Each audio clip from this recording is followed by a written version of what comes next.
Hello children, welcome back to CBSE maths by RP Gupta. Children, आज हम लोग बात करने जा रहे हैं सेट थ्योरी के एक और पार्ट की। तो इस पार्ट में हम लोग चिल्ड्रन डिस्कस करेंगे डी मॉर्गन्स लॉ के बारे में और एप्लीकेशन ऑफ सेट थ्योरी के बारे में। यहाँ पर हम लोग चिल्ड्रन एक्सरसाइज 1.4 भी सॉल्व करेंगे। तो चलिए शुरू करते हैं। तो चिल्ड्रन, जब हम बात करते हैं डी मॉर्गन्स लॉ की, डी मॉर्गन लॉ क्या होता है, it is a very important law. ये आपका आईआईटी एनडीए वगैरह में भी बहुत पूछा जाता है। तो let's see how to do. तो what is the De Morgan law. देखिए यहाँ पे डी मॉर्गन लॉ में दो पार्ट होते हैं। इसके फर्स्ट पार्ट हम लोग देखते हैं फर्स्ट ऑफ ऑल। तो फर्स्ट पार्ट क्या है बच्चे, A union B complement will be equal to A complement intersection of B complement. और इसी का जो सेकेंड पार्ट है वो क्या है, A intersection B complement will be equal to A complement union B complement. तो यहाँ पर देखिए फर्स्ट पार्ट को हम आपको प्रूव करके दिखाएंगे और सेकेंड पार्ट आप लोग अपने मन से करेंगे, ठीक है। तो लेट कर लेते हैं हम, let A1 be any element, A1 be any element of A union B complement. तो बच्चे तुमको पता चला कि A1 अगर इसका एलिमेंट है, इसका मतलब ये यूनियन बी के कॉम्प्लीमेंट को बिलोंग करेगा। अगर इसके कॉम्प्लीमेंट को A1 बिलोंग कर रहा है, it means it will not belong to A union B. अगर A1 does not belongs to A union B है, it means A1 does not belongs to A and also A1 does not belongs to B। ठीक है भाई, अगर इसके union में belong नहीं कर रहा तो A में भी नहीं बिलोंग करेगा, B में भी नहीं बिलोंग करेगा। अगर A1 A में नहीं बिलोंग कर रहा, it means A1 will belong in A complement and also A1 will belong B complement. अगर A1 E के कॉम्प्लीमेंट बिलोंग कर रहा है और B के भी कॉम्प्लीमेंट बिलोंग कर रहा है, तो हम क्या बोल सकते हैं यहाँ पे बच्चे कि जो हमारा A1 होगा वो किसके कॉम्प्लीमेंट में बिलोंग करेगा, वो A dash intersection B dash के कॉम्प्लीमेंट में बिलोंग करेगा। क्यों? क्योंकि हम जानते हैं कि जब इंटरसेक्शन हम किसी चीज का फाइंड करते हैं तो वहां से हमें क्या पता चलता है, वहां से हमें ये पता चलता है कि ये जो नंबर है दोनों में क्या है, कॉमन है। ठीक है, तो यहाँ पे हमारे पास ये कंडीशन आ गई। तो यहाँ से कंडीशन हमारे पास ये हो सकती है कि A union B complement will be subset of A dash intersection B dash. ठीक है, अब देखते हैं, दोबारा लेट करते हैं। लेट अब हम क्या करते हैं, इसको पहले हमने क्या किया था, फर्स्ट ऑफ ऑल हमने इस पार्ट को LHS से सॉल्व किया था, हम इसको अब सॉल्व करेंगे RHS से। ठीक है, तो हमने कहा let A1 belongs to A dash intersection B dash. हमने कहा कि A1 जो बिलोंग कर रहा है A डैश B डैश को बिलोंग कर रहा है। मेरी बात सुनना, या हम A1 के प्लेस पे A2 भी बोल सकते हैं, हम मान ली A2 बोल दिया। ठीक है, कुछ भी बोल सकते हैं आप। तो A2 अगर A dash intersection B dash को बिलोंग करता है तो इसका मतलब क्या होगा, जो A2 होगा वो A डैश में भी होगा and it is also in B dash, A dash को भी बिलोंग करेगा, B डैश को भी बिलोंग करेगा। तो अब यहाँ पे देखो एक चीज हम कह सकते हैं, अगर A2 A डैश को बिलोंग कर रहा है तो A2 जो होगा वो A को बिलोंग नहीं करेगा। इसी तरीके से जो A2 होगा B को भी नहीं बिलोंग करेगा। अगर A2 A और B को बिलोंग नहीं कर रहा है तो इसका मतलब क्या हुआ, जो A2 होगा does not belongs to A, उसके यूनियन में भी नहीं होगा। A2 does not belongs to A union B। लेकिन अगर A2 इसके यूनियन को बिलोंग नहीं कर रहा तो इसका मतलब इसके यूनियन के कॉम्प्लीमेंट को बिलोंग करेगा। कॉम्प्लीमेंट का मतलब उल्टा होता है, it means A2 belongs to A union B complement. तो यहां से हमें क्या पता चला कि A dash intersection B dash will be subset of A union B का कॉम्प्लीमेंट। तो इसको हमने बोल दिया फर्स्ट, इसको हमने क्या बोल दिया, सेकेंड। अब from first and second, from first and second, हम फर्स्ट और सेकेंड जब देखेंगे तो हमें क्या मिल जाएगा, हमारा जो फर्स्ट वाला रिजल्ट था वो हमें मिल गया। ठीक है, इसी तरीके से आप सेकेंड वाले रिजल्ट को भी फाइंड कर सकते हैं। चलिए देखते हैं हम लोग अपनी एक्सरसाइज। तो यहाँ पे देखिए फर्स्ट क्वेश्चन क्या गिवन है, find the union of each of the following pairs of sets. तो हमको इस पूरे क्वेश्चन में हमको यूनियन फाइंड करना है। तो यूनियन फाइंड करने के लिए बच्चों हम आपको बता चुके हैं क्या करना होता है, हम सभी टर्म को लेते हैं। Let me tell you how to do. First example जैसे हमारे पास गिवन है x equal to 1, 3, 5 and y equal to 1, 2, 3।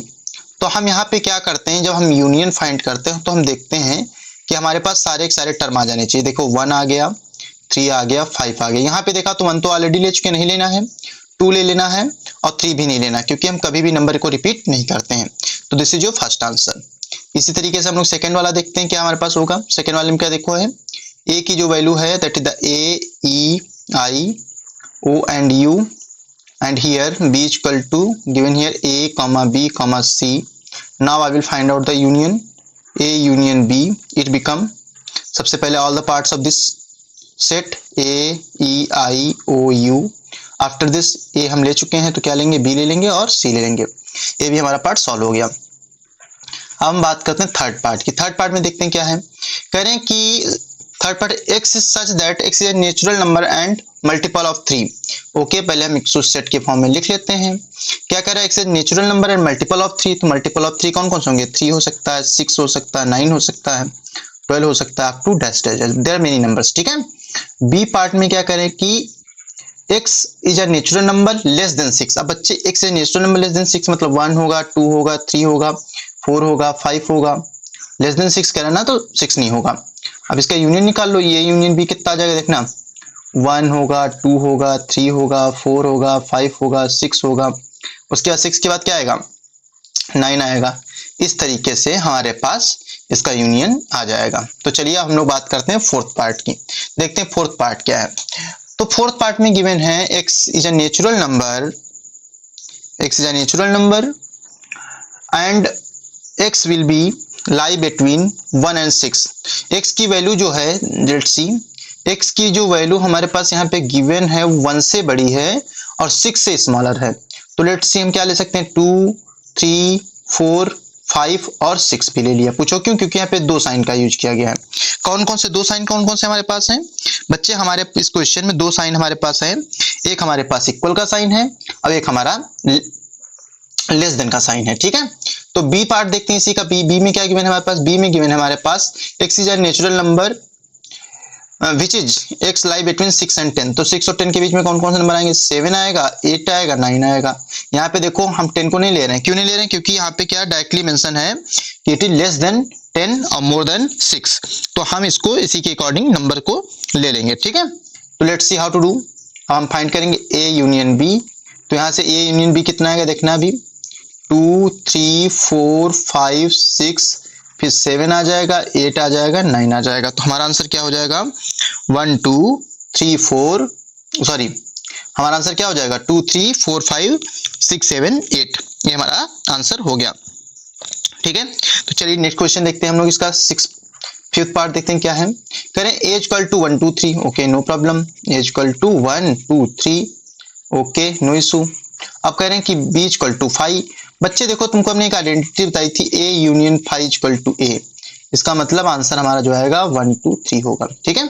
चलिए नेक्स्ट क्वेश्चन देखते हैं। नेक्स्ट क्वेश्चन क्या है हमारे पास, यहाँ क्वेश्चन नंबर 2 देखते हैं। Let a equal to a comma b, b equal to a b c is a the proper subset of b। Let's see. तो a की वैल्यू हमारे पास क्या गिवन है, a equal to, first part solve, इसका second part solve करें, देखना ध्यान से। a इक्वल टू गिवन था a कॉमा b और b इक्वल टू गिवन था a comma b comma c। और हम क्या कह रहे हैं कि a the subset of b। तो इसके लिए देखो क्या करेंगे, a the subset of b के लिए देखो कंडीशन देखते हैं। सबसे पहले जब हमारे पास बात आती है कि a the subset of b, उसके लिए हम लोग क्या करते हैं, सबसे पहले अगर हम बात करें, यहाँ पे देखो क्या ये जो जितने भी एलिमेंट हैं क्या इसमें अवेलेबल हैं, बताइए, देखिए चेक करिए भाई। अगर हम इसका यूनियन निकाल लें a यूनियन b, तो a यूनियन b हमारे पास क्या आएगा, abc आएगा। इसका मतलब all the elements of set a are inside the set b। तो yes you can say a the subset of b, proper subset. यहाँ पे क्या है, प्रॉपर सबसेट है। प्रॉपर सबसेट को सबसेट ही बोलते हैं। ठीक है, नॉर्मली। तो yes yes is the answer, correct answer. What is a union b, तो a यूनियन b हमने बता दिया आपको। ठीक है। क्वेश्चन नंबर 3 देखिए। If a and b are two sets such that a the subset of b, what is a union b। Same question दोनों है बच्चे, कह रहे हैं कि if a and b are two sets such that a union a is the proper subset b, then what is the union b, a union b will be equal to a। okay, so I have understood this thing। यहाँ पे क्या हुआ, अच्छा sorry, a union b जो होगा यहाँ पे वो किसके इक्वल हो जाएगा, b के इक्वल हो जाएगा। क्यों, क्योंकि देखो b की वैल्यू यहाँ पे क्या है, a जो है वो b का सबसेट है, b का सबसेट नहीं है। इसी पार्ट में ऐसे बोल सकते थे, अगर ये होता b the subset of a, तो हम क्या बोल देते हैं कि b union a will be equal to b। ठीक है, ग्रेटर नंबर लेते हैं। चलिए नेक्स्ट क्वेश्चन देखते हैं। कह रहा 1 2 3 4 बी सेट है 3 4 5 6, सी है 5 6 7 8, डी है 7 8 9 10। तो लेट्स सी फर्स्ट पार्ट देखो हमको क्या करना है, हमको फाइंड करना है ए यूनियन बी। तो ए यूनियन बी के लिए देखो हम करेंगे क्या, यहाँ पे देखो 1 2 3 4 है, तो फर्स्ट ऑफ ऑल 1 2 3 4 लिख लेते हैं। देखो बी में क्या क्या है, 3 4 कॉमन हो गया, 5 6, तो यहाँ पे लिख देंगे 5 और 6। सेकेंड पार्ट इसी का सॉल्व करेंगे। सेकेंड में देखो क्या गिवन है, ए यूनियन सी कह रहे हैं। पहले ए के सभी पार्ट लिखो, कौन कौन से हैं, 1 2 3 4। उसके बाद सी में आ जाओ, सी में देखो कौन कौन से पार्ट तुमको मिलना है। सी का कोई भी पार्ट नहीं तुमने लिखा तो सभी लिख लो, 5 6 7 और 8 इस तरीके से।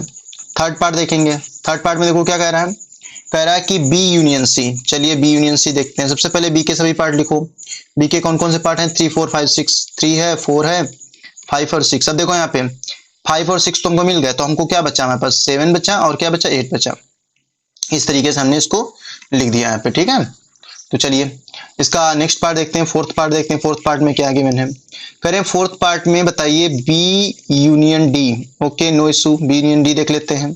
सबसे पहले बी की वैल्यू लिखो, कौन कौन सी हैं, 3 है 4 है 5 है 6 है, और डी की वैल्यू लिख लो कौन कौन सी हैं, 7 है 8 है 9 है और 10 है। इस तरीके से फोर्थ पार्ट हो गया। फिफ्थ पार्ट देखो, फिफ्थ पार्ट को दो तरीके से करेंगे। पहले हम फाइंड करेंगे ए यूनियन बी। तो ए यूनियन की बी की हम लोग वैल्यू फाइंड कर चुके थे, 1 2 3 4 5 और 6 थी। अब हमने यहाँ पे क्या फाइंड कर लिया, इसके बाद हमको इसका इंटरसेक्शन निकालना है सी के साथ। सी भी लिख लो, सी की वैल्यू क्या है, सी विल बी इक्वल टू, या दिस इज गिवन 5 6 7 8। अब क्या करना है, इसका होल यूनियन निकाल लो, A union B union C. इन दोनों को देख लो। सबसे पहले right on all these elements, 1 2 3 4 5 और बच्चे क्या हो गया, 6 हो गया। अब देखो बच्चा यहाँ पे 5 भी है 6 भी है, इसको नहीं लिखो। अब आप 7 और 8 को लिख लीजिए, ठीक। इस तरीके से पार्ट भी सॉल्व हो जाएगा इसका। इसी तरीके से 6 पार्ट देख लेते हैं। 6 पार्ट में क्या कह रहा है, ये कह रहा है कि A union B union D बताइए। तो सबसे पहले ए यूनियन बी की वैल्यू लिख लो। ए यूनियन बी कितना दे रखा है, ए यूनियन में दे रखा है 1 2 3 4 5 एंड 6, ये दे रखा था। अब एक काम करो, डी की वैल्यू लिख लो। डी कितना दे रखा है, डी हमारे पास है 7 8 9 और 10, ये दे रखा था 7 8 9 10। अब एक काम करो, A union B union D कर लो। अब देखो तुम्हारे पास मिलेगा क्या क्या, अब जब हम इसका A union B union D करेंगे तो देखो हमारे पास क्या मिल जाएंगे, कौन कौन सा टर्म मिलेंगे, हमको मिलेगा 1 2 3 4 5 6 मिल गया। अब यहाँ पे देखो कोई भी टर्म कॉमन नहीं है, सभी टर्म लिख लो, 7 8 9 और 10, ये हमारा आंसर हो गया 6 का। अब 7 पार्ट देख लो इसी तरीके से। 7 में क्या कह रहा है कि बी यूनियन सी। देखो बी यूनियन सी की वैल्यू ये दे रखी 3 4 5 6 7 8। तो यहाँ पे क्या करो, सबसे पहले ये वाली पूरी वैल्यू लिख लो बी यूनियन सी के लिए। हमको निकालना है B union C union D. तो यहाँ पे क्या करेंगे, सबसे पहले बी की वैल्यू लिख लो सभी, 3 4 5 6 7 एंड 8। उसके बाद हमको क्या करना है, इसके बाद हम देखते हैं हमारे पास क्या क्या गिवन है। हाँ उसके बाद डी, डी क्या वैल्यू क्या है, 7 8 9 10। तो 7 8 तो पहले ले चुके हैं ना, अब क्या लेना बचा, 9 और 10 ले लिया। तो इस तरीके से हमारा आंसर हो गया। चलिए नेक्स्ट क्वेश्चन देखते हैं। क्वेश्चन 5 देखिए क्या कह रहा है, find the intersection of each of the pair of sets और क्वेश्चन 1 अबव। ठीक है, अब हमको यहाँ पे सबका इंटरसेक्शन फाइंड करना है, ठीक है। लेट्स सी इंटरसेक्शन कैसे फाइंड करेंगे। चलिए फर्स्ट पार्ट देखते हैं। यहाँ पे ए यूनियन बी गिवन, तो यहाँ पे क्या फाइंड करना है, ए इंटरसेक्शन बी करना है। अब देखते हैं ए इंटरसेक्शन बी कैसे होगा, 1 2 3 4 हो गया, ये इंटरसेक्शन का सिंबल हो गया, 3 हो गया 4 5 एंड 6। तो यहाँ पे देखो हमारा आंसर क्या आएगा, दोनों में कॉमन टर्म देखो कुछ है, 3 और 4 है, तो हमारा आंसर हो गया 3 4। फर्स्ट पार्ट सॉल्व हो गया। सेकेंड पार्ट देखेंगे। सेकेंड पार्ट के लिए देखो बी क्या फाइंड करना है, ए इंटरसेक्शन सी लिख लो, ए इंटरसेक्शन सी लिख लेंगे यहाँ पे, जस्ट अ सेकेंड। हाँ यहाँ पे लिखेंगे ए इंटरसेक्शन सी। तो ए इंटरसेक्शन सी की वैल्यू लिखेंगे पहले 1 2 3 4, और ये इंटरसेक्शन का सिंबल सी, सी है 5 6 7 8। There is not a single term which is common. तो यहाँ पे लिखेंगे 5, 5 मीन्स क्या होता है, नल सेट। 5 का मतलब क्या होता है, नल सेट या फिर एम्प्टी सेट, ठीक है। थर्ड पार्ट देखते हैं। थर्ड पार्ट देखो क्या दे रखा है, थर्ड पार्ट में दे रखा है बी यूनियन सी। तो बी की वैल्यू पहले पुट करेंगे, बी क्या है, 3 है 4 5 एंड 6, इस तरीके से।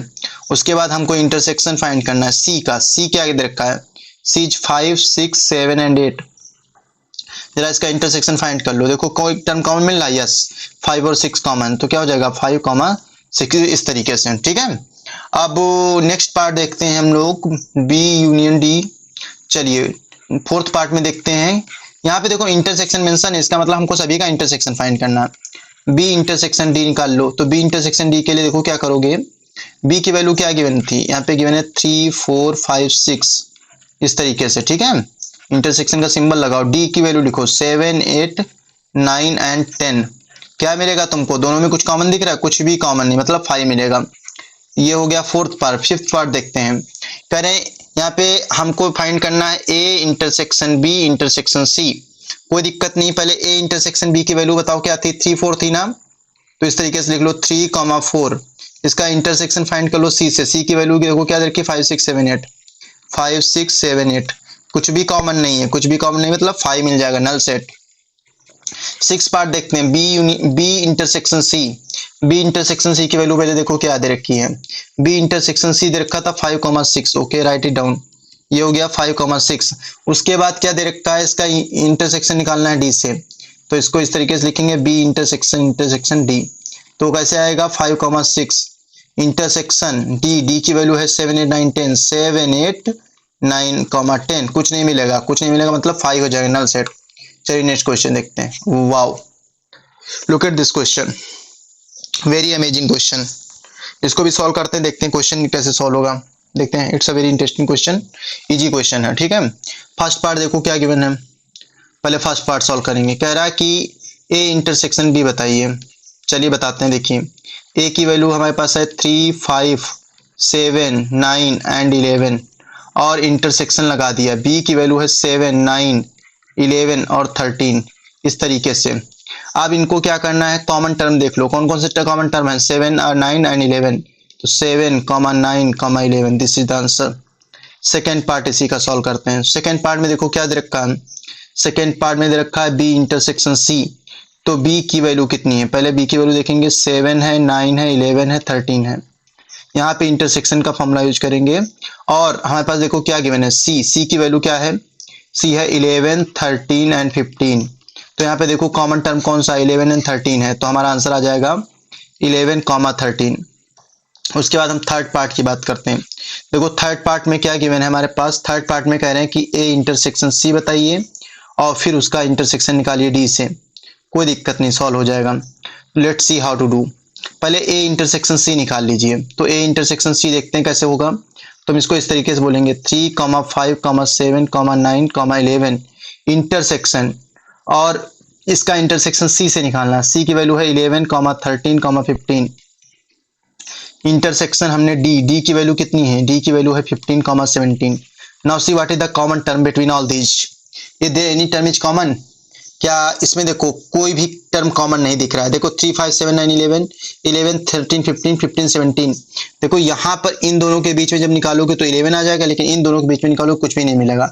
इट मीन्स तुमको मिलेगा क्या, 5 मिलेगा, समझ रहे हो। इसी तरीके से तुम इसके जितने भी पार्ट हैं सब सॉल्व कर सकते हो। अगर कोई भी प्रॉब्लम हो तो अपना कमेंट करिए, मैं बताऊंगा उसको, ठीक है। चलिए नेक्स्ट क्वेश्चन देखते हैं क्या क्वेश्चन है। क्वेश्चन नंबर 7 देखो क्या गिवन है, कह रहे हैं कि x is a natural number, x is an even natural number, C x is an odd natural number, okay, and D x is a prime number. चलिए देखिए पहले कंडीशन के अकॉर्डिंग अपने सेट लिख लीजिए। फर्स्ट पार्ट में देखो क्या गिवन है तुम्हारे पास, तुमसे कह रहे हैं कि A equal to x is a natural number. Natural number कौन कौन से हैं, 1 2 3 4 डैश डैश डैश, बहुत सारे होंगे। बी क्या कह रहा है कि बी गिवन है x is an even number, even natural number, 2 4 6 8 dash dash dash, there many numbers. C, C में क्या है रहा, x is an odd natural numbers. Odd natural number में कौन कौन सा आएगा, 1 3 5 7 9 up to dash dash dash. D, D में क्या बोला, डी में बोल रहा है हमसे x is a prime number. Prime number कौन कौन से थे, 1 2, फिर कौन सा नंबर आएगा प्राइम नंबर में 1 हो गया, 2 हो गया, और नंबर कौन सा हो जाएगा हमारे पास, बताइए जल्दी से। हमारे पास आ जाएगा 1 आ जाएगा, 2 आ जाएगा। प्राइम नंबर में करें कि एक्स से प्राइम नंबर ना, जस्ट अ सेकेंड, चलिए डी पार्ट की बात करते हैं। हाँ तो डी में देखते हैं क्या क्या गिवन है। प्राइम नंबर की बात करा तो प्राइम नंबर कौन कौन से होंगे हमारे पास, 2 आएगा। उसके बाद प्राइम नंबर कौन सा होगा, 3 होगा, 5 होगा, 7 होगा, 9 नहीं होगा यहाँ पे, ठीक है, इस तरीके से। तो पहला पार्ट कह रहा है ए इंटरसेक्शन बी बताओ, ए इंटरसेक्शन बी, बहुत इजी क्वेश्चन है। ए और बी में देखो कुछ कॉमन है, मिल जाएगा कॉमन, क्या क्या कॉमन मिलेगा, ऑल इवन टर्म, 2 मिल गया, फिर मिलेगा 4, फिर मिलेगा 6, इस तरीके से ए इंटरसेक्शन बी की वैल्यू आ जाएगी 2,4,6 लाइक दैट। और ये किसके इक्वल है? ये इक्वल है बी के। ठीक है, सेकेंड पार्ट क्यों? क्योंकि बी क्या है? Set of all natural numbers which are even. ठीक है, सेकेंड पार्ट कह रहे हैं ए इंटरसेक्शन सी बताइए। ए की वैल्यू देखो क्या है, ए हमारे पास है 1 2 3 4 dash dash dash, intersection C के है 1 3 5 7 9 लाइक दिस सी। तो बच्चे देखो यहाँ पे हम क्या करने जा रहे हैं, देखना ध्यान से समझना इस चीज को कि यहाँ पे हम बात करते हैं इंटरसेक्शन की। इंटरसेक्शन मतलब होता है कॉमन टर्म। कॉमन टर्म हमको कौन कौन से मिलेगा? 1 मिलेगा, 3 मिलेगा, 5 मिलेगा, 7 मिलेगा और 9 मिलेगा डैश डैश डैश, इस तरीके से। तो ये किसके इक्वल है? सी के इक्वल है। थर्ड पार्ट देखो सॉल्व करते हैं। इसमें क्या गिवन है? A intersection D. A intersection D के लिए देखो पहले क्या होगा, ए की वैल्यू क्या है? 1 2 3 4 dash dash dash, intersection D की वैल्यू क्या है? 2 3 5 7 डैश डैश डैश। देखो बच्चे इन दोनों का इंटरसेक्शन कर रहे हो तो तुमको मिलेंगे नंबर कौन कौन से मिलेंगे? एक तो 2 मिलेगा, फिर 3 मिलेगा, फिर 5 मिलेगा, फिर 7 मिलेगा, मतलब तुमको प्राइम नंबर मिलेंगे। प्राइम नंबर मतलब डी आंसर तुम्हारा आ जाएगा। ठीक है, उसके बाद फोर्थ पार्ट की बात कर लेते हैं, बी इंटरसेक्शन सी। तो बी के लिए देखो 2 4 6 8 है और सी के लिए देखो क्या है? 1 3 5 7 9 है। इंटरसेक्शन फाइंड कर रहे हो ना दोनों का, तो कुछ भी ऐसा टर्म कॉमन नहीं मिलेगा तो इसको क्या, इसकी वैल्यू क्या हो जाएगी? 5 हो जाएगी। उसके बाद फोर्थ पार्ट के बाद आता है part fifth part. Fifth part देखते हैं क्या है, कह रहे हैं B intersection D. B intersection D, चलिए देखते हैं बी इंटरसेक्शन डी की वैल्यू क्या आती है हमारे पास। What is the value of B intersection D? तो बी देखो बी की वैल्यू क्या है? 2 4 6 8 है। डी की वैल्यू है 2 3 5 7 9। तो यहाँ पे सिर्फ और सिर्फ एक ऐसा नंबर मिलेगा जो क्या है, इन दोनों में कॉमन है, वो क्या है? 2 है। ठीक है ना भाई, इन दोनों में सिर्फ एक नंबर ऐसा है जो कॉमन है, वो क्या है? 2 है। इसके बाद हम बात करते हैं सिक्स पार्ट की। तो सिक्स पार्ट जो कह रहा है सी इंटरसेक्शन डी। सी को देखो, सी कहाँ है? 1 3 5 7 9 है। अब डी कहाँ पे है? डी में देखो बहुत सारे टर्म हमको मिल सकते हैं। पहला देखो 5 मिलेगा, 3 मिलेगा, 7 मिलेगा, इस तरीके 3 5 7 और बहुत सारे नंबर हमको मिल सकते हैं, है ना, इस तरीके से। ओके, चलिए नेक्स्ट क्वेश्चन देखते हैं हम लोग। तो क्वेश्चन नंबर 8 दे रखा है, देखते हैं क्वेश्चन नंबर 8 क्या है। कह रहे हैं which of the following pairs of sets are disjoint. Disjoint का मतलब समझेंगे इसको। ठीक है, कैसे सॉल्व करना है देखो, समझेंगे इसको क्या करना क्या है। कह रहे हैं कि which of the following pairs of sets are disjoint. तो सबसे पहले एक काम करते हैं, यहाँ पे जरा फर्स्ट क्वेश्चन को करते हैं तो हमने वैल्यू लिख लेते हैं। मान लीजिए सेट ए है, सेट ए की वैल्यू 1 2 3 4 हो गई। ठीक है, and x is natural number which is, B की वैल्यू क्या दे रखी है? X is natural number which is more than 4 and less than 6। तो यहाँ पे 4 भी को भी इंक्लूड कर लो, 4 5 6, ये दो नंबर हमको मिल गए। हमको क्या क्या मिल गया बच्चे? ए और बी मिल गया। अब एक चीज देखो जरा, चेक करो यहाँ पे क्या ए इंटरसेक्शन बी क्या है? What the value of A intersection B? तो 1 2 3 4 और इसका इंटरसेक्शन ने फाइंड किया तो आ गया 4 5 6। तो यहाँ पे देखो एक तुमको मिल गया क्या? 4 मिल गया। तो देखो ये क्या सेट जो है कि डिसजॉइंट होगा? ये जो सेट हमारा है ये डिसजॉइंट नहीं होगा। डिसजॉइंट कौन से होते हैं? अगर डिसजॉइंट की कंडीशन समझो पहले, ए इंटरसेक्शन बी, अगर ए इंटरसेक्शन बी 5 के इक्वल हो जाता है, if A intersection B is equal to 5 only then you can say the given set is disjoint set. बात समझ में आ गई तुमको कैसे करना है इस चीज को?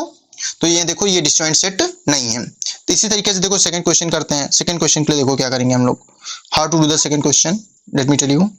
Okay, this is the second question.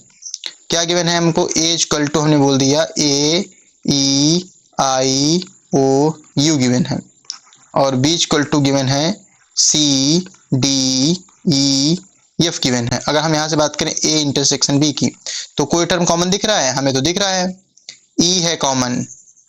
तो ये क्या आ गया? ई, इसका मतलब this is not disjoint, not disjoint. ये भी क्या होगा? Not disjoint.